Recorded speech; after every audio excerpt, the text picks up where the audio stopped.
রেস্টুরেন্টটাতে পৌঁছেও গিয়েছি। চলুন তাহলে এবার জামা কাপড়গুলো বের করে দেওয়া যাক।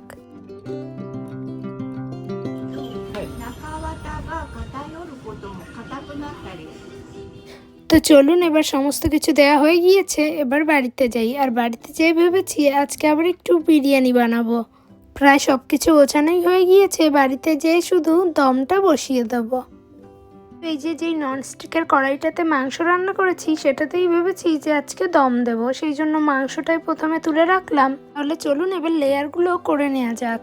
আসলে আপনাদেরকে তো বলেছি যে এখানকার ইন্ডিয়ান রেস্টুরেন্টের বিরিয়ানিগুলো খুব একটা ভালো হয় না, আর সেই কলকাতা স্টাইলের আলু ডিম দেয়া বিরিয়ানি সে তো অনেক দূরের কথা। তাই যখনই খেতে ইচ্ছা করে ওই বাড়িতেই বানানো ভরসা আর কি। তাহলে ভাতের লেয়ারগুলো দিয়ে দিলাম, আর এর উপরে দিয়ে দিলাম খানিকটা গোলমরিচ গুঁড়ো আর একটু লবণ।